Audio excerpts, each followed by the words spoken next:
मूकं करोति वाचालं पंगुं लंघयते गिरिं यत्कृपा तदहं वन्दे परमानंदमाधवम्।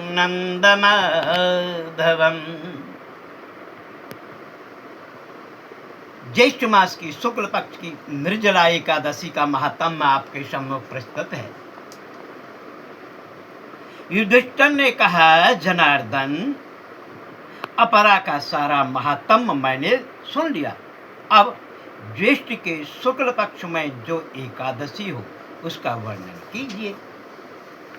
भगवान श्री कृष्ण बोले, राजन, इसका वर्णन परम धर्मात्मा सत्यवती नंदन व्यास जी करेंगे, क्योंकि ये संपूर्ण शास्त्रों के तत्वज्ञ और वेद वेदांगों के पारंगत विद्वान हैं। तब वेद व्यास जी कहने लगे, क्या कहते हैं कि दोनों ही पक्षों की एकादशियों को भोजन न करे। द्वादशी को स्नान आदि से पवित्र हो फूलों से भगवान केशव की पूजा करके नित्य कर्म समाप्त होने के पश्चात पहले ब्राह्मणों को भोजन देकर अंत में स्वयं भोजन करे। राजन,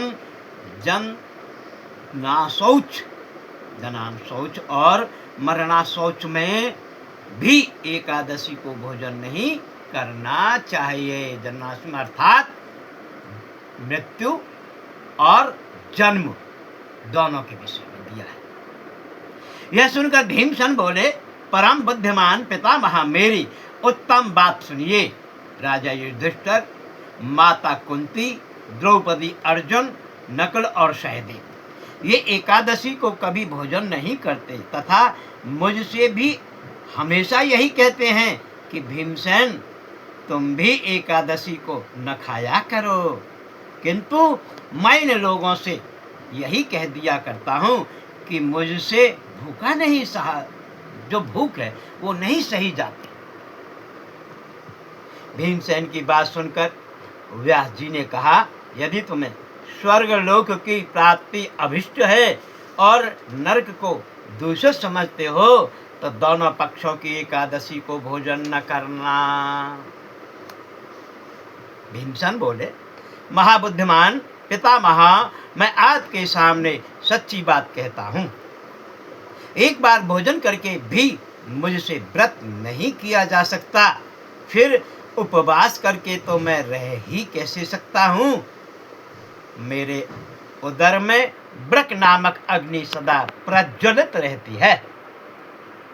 अतः जब मैं बहुत अधिक खाता हूँ तभी यह शांत होती है। इसलिए महामुने, मैं वर्ष भर में केवल एक ही उपवास कर सकता हूँ, जिससे स्वर्ग की प्राप्ति सुलभ हो तथा जिसके करने से मैं कल्याण का भागी हो सकूं। ऐसा कोई एक व्रत निश्चय करके बताइए, मैं उसका यथोचित रूप से पालन करूंगा। व्यास जी ने कहा, भीम, ज्येष्ठ मास में सूर्य वृष राशि पर हो या मिथुन राशि पर शुक्ल पक्ष में जो एकादशी हो उसका यत्न पूर्वक निर्जल व्रत करो। केवल कुल्ला या आचमन करने के लिए मुख में जल डाल सकते हो। उसको छोड़कर और किसी प्रकार का जल विद्वान पुरुष मुख में न डालें, अन्यथा व्रत भंग हो जाता है।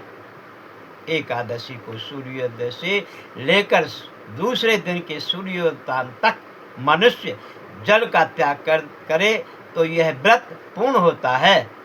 तदंतर द्वादशी को निर्मल प्रभात काल में स्नान करके ब्राह्मणों को विधि पूर्वक जल और स्वर्ण का दान करे। इस प्रकार सब कार्य पूरा करके जितेंद्रिय पुरुष ब्राह्मणों के साथ भोजन करे। वर्ष भर में जितनी एकादशियां होती हैं उन सब का फल निर्जला एकादशी के सेवन से मनुष्य प्राप्त कर लेता है। इसमें तनिक भी संदेह नहीं है।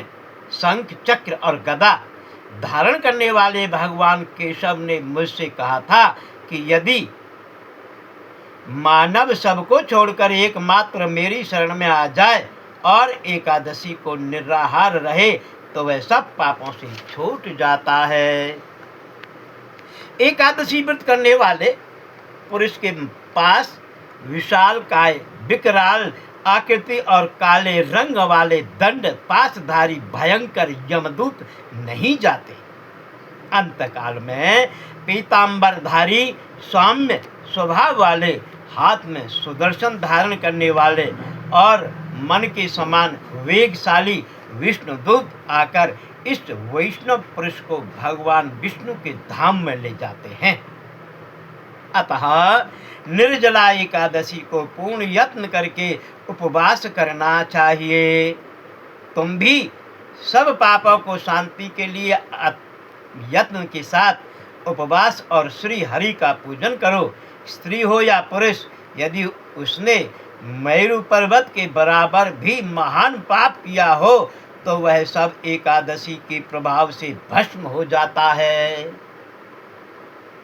जो मनुष्य उस दिन जल के नियम का पालन करता है वह पुण्य के भागी होते हैं।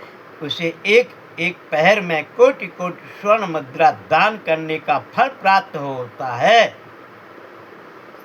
मनुष्य निर्जला एकादशी के दिन स्नान, दान, जप, होम आदि जो भी करता है वह सब अक्षय होता है।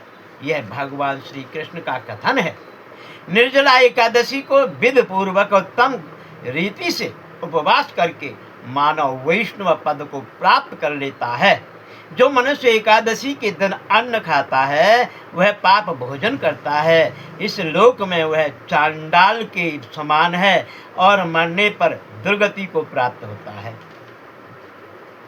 जो ज्येष्ठ के शुक्ल पक्ष में एकादशी को उपवास करके दान देंगे वे परम पद को प्राप्त होंगे। जिन्होंने एकादशी को उपवास किया है वह ब्रह्म हत्यारे, शराबी, चोर तथा गुरुद्रोही होने पर भी सब पातकों से मुक्त हो जाते हैं। किंतु कुंती नंदन, निर्जला एकादशी के दिन श्रद्धालु स्त्री पुरुषों के लिए जो विशेष दान और कर्तव्य विहित है उसे सुनो। उस दिन जलमय शयन करने वाले भगवान विष्णु का पूजन और जलमयी धेनु का दान करना चाहिए अथवा प्रत्यक्ष धेनु या घृतमयी धेनु का दान उचित है। पर्याप्त दक्षिणा और भांति भांति के मिष्ठानों द्वारा यत्न पूर्वक ब्राह्मणों को संतुष्ट करना चाहिए। ऐसा करने से ब्राह्मण अवश्य संतुष्ट होते हैं और उनके संतुष्ट होने पर श्री हरि मोक्ष प्रदान करते हैं। जिन्होंने श्रम, दम और दान में प्रवृत्त हो श्री हरि की पूजा और रात्रि में जागरण करते हुए इस निर्जला एकादशी का व्रत किया है उन्होंने अपने साथ ही बीती हुई 100 पीढ़ियों को और आने वाली 100 पीढ़ियों को भगवान वासुदेव परम धाम में पहुंचा दिया है। निर्जला एकादशी के दिन अन्न, वस्त्र, गौ, जल, शैया, सुंदर आसन, कमंडल तथा छाता दान करने चाहिए। जो श्रेष्ठ एवं सुपात्र ब्राह्मणों को जूता दान करता है वह सोने के विमान पर बैठकर स्वर्गलोक में प्रतिष्ठित होता है। जो इस एकादशी की महिमा को भक्ति पूर्वक सुनाता तथा जो भक्ति पूर्वक उसका वर्णन करता है वे दोनों स्वर्गलोक को जाते हैं। चतुर्थ श्री युक्त अमावस्या को सूर्य ग्रहण के समय श्राद्ध करके मनुष्य जिस फल को प्राप्त करता है वही उसके श्रवण से भी प्राप्त होता है।